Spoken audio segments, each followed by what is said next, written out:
Hey everyone! First of all, yes, that is right, you read the title correctly. My P&L has grown well over 1000 USDT since the last video. And that's why today I'm gonna do an overview of 900 real trades on high volatility that made this possible. Since the major reveal has already happened, it only makes sense to start off with the Show Me the Money segment. Last time we left off here, at 812 USDT running total.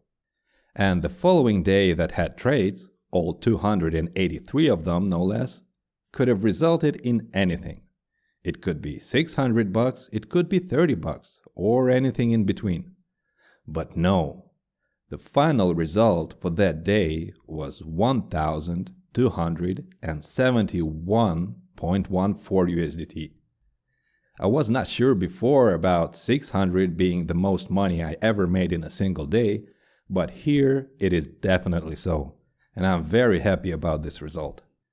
The next 2 days were uneventful, and then 200 in a day. That is excellent too. That amount is still in the happy and surprised category for me. There is also something very special about that particular day, which I will show a bit later.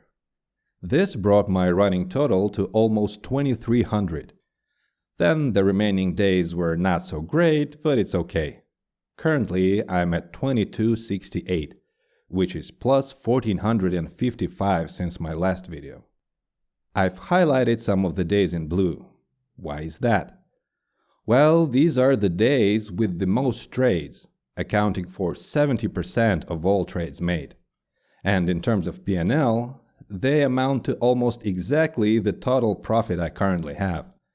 So if there had been no other days and no other trades at all, I'd be in the very same place financially.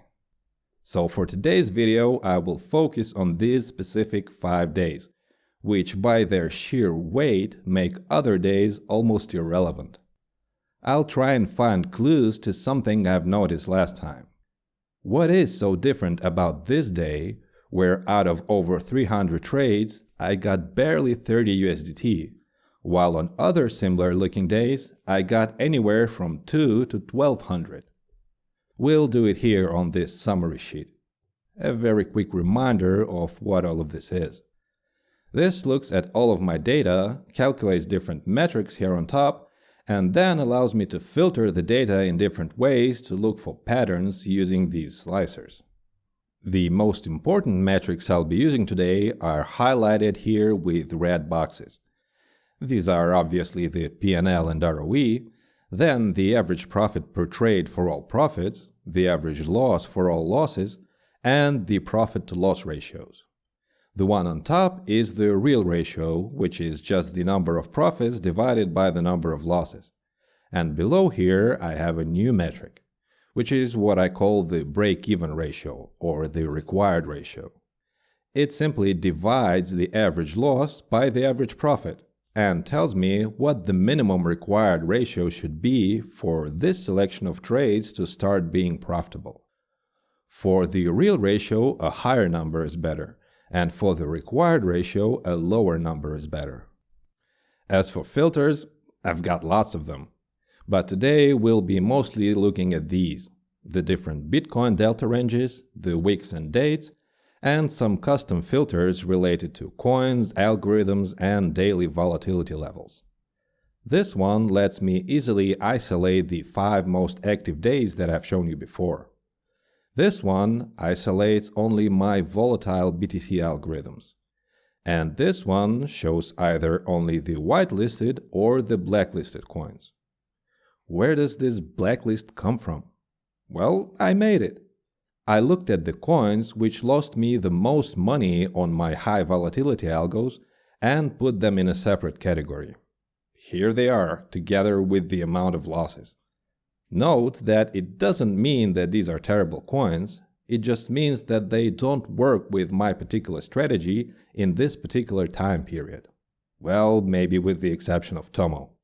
And it got delisted shortly thereafter, so good riddance. This filter is pretty easy. If I click blacklisted, it will show me the contribution of these 5 coins. Pretty bad in all respects, minus 408 USDT. Only marginal average take, huge average loss, and the required ratio to survive is above 10. Now if I click whitelisted, we see a whole different picture. The total P&L is almost 2,700. The average take is a respectable 0.48%, and the average loss is a tolerable 1.1%, while the required ratio is only 2.3, and in reality it was almost 8.6. I tried to find ways that could have mitigated the losses on these coins by applying filters, but no matter what I filter by, these coins never seem to redeem themselves. Side, 24-hour volume, BTC 5-minute range, coin range, I couldn't have saved them. Of course, I understand that this is hindsight, and the real result is 2200 and not the imaginary 2700. However, let me show you something. I implemented the blacklist into my algorithms somewhere after the 11th, after that big day. And now, check out what happened on the 14th. 38 profits, 0 losses. That's right, 0, not a single loss. I'd like to think that the blacklist helped. However, there is no way to know exactly, because I don't have any data to prove it. The blacklist is now totally invisible to these algorithms. But let's get back to finding out what makes the 4th so different and not in a good way. First, let's look at the profit-to-loss ratios. I'm going to scroll through the days and you watch these two numbers. First, we have 6.3 versus 2.3 required. Okay. Then it's 7.8 versus 1.7 required. Even better. Skipping over the odd one out, we have 9.5 versus 2.1 required. Then we have, oh wait, we don't have anything because there haven't been any losses. Perfect. So generally, on a good day, we have the real ratio of between 6 and 9, while the required ratio is around 2. Now, for the 4th of December, for the real ratio, we have a respectable 5.8. But look, the required ratio is 5.35. That is huge. What is the source of this? Well, look at the average profit and the average loss. On this day, the average profit was only 0.27%, while the average loss was 1.43. And that's the point. It's not that there had been so many losses, it's that the ones that I did have had been pretty huge, especially compared to the modest profits. If we look in summary at the 4 good days, we see that the average profit is great at almost 0.6%, while the average loss is 1.25. Not all that good, but then you put it against the big profits and it is well compensated for. Okay, so we looked at the calculated metrics, but what was different about the market on the 4th versus the other days? The go-to indicator for this is usually the Bitcoin behavior. So let's look at the Bitcoin 5-minute range. Overall, I've had trades anywhere from 0.4 to over 6% in volatility. Now, if we go through the days, we see that on the more profitable days, BTC moved pretty high, up to 6, even beyond 6, and here we actually have nothing lower than 1.1. And every time there had been a decent amount of trades at higher volatilities. But on the low profit day, Bitcoin never exceeded 1.1. Interesting. So I decided to look at the average profits and losses on the lower ranges of high volatility versus the higher ranges. If we look only at the lower end, which is up to 1.1, the average loss is 1.4, and the average profit is only 0.3, which suggests a profit-to-loss ratio requirement of a whopping 4.7, while the real ratio was 6.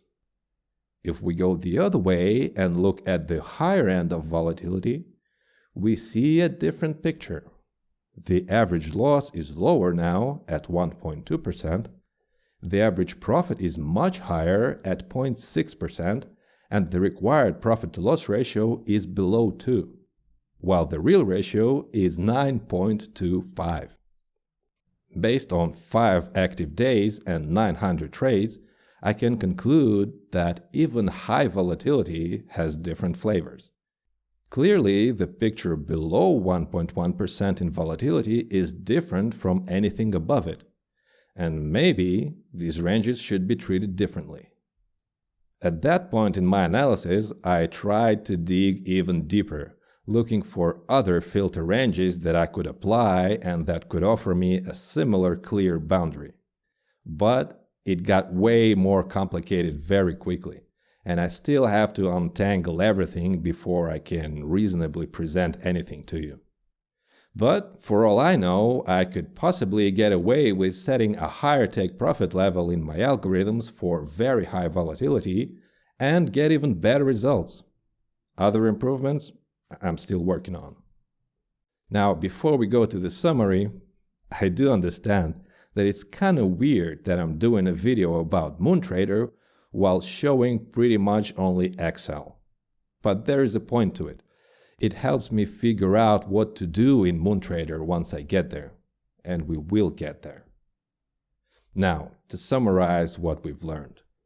The days with very high volatility are so intense that they almost make the flat days irrelevant, at least in my current setup. And it makes sense to focus on them, provided that they happen with any semblance of regularity. And that is not a guarantee at all. Secondly, the blacklist taught me that if you don't trade it, you don't see it. I have no idea how those 5 coins did on the most recent volatile day. Are these avoided losses or are these lost opportunities? I don't know. Make of it what you will. Thirdly, I think I've found another critical point in BTC volatility. At least that's what the data tells me. Now I have to find a way to work and improve under these conditions as well. The number of potential strategies required keeps growing. And finally, I want to reflect upon and appreciate how far we've come. In the early days, I celebrated making enough in trading for a single cup of coffee. Now I've got hundreds of cups in a single day. That is a whole different kind of celebration. I really do hope that you have your reasons to celebrate as well, and I will see you next time.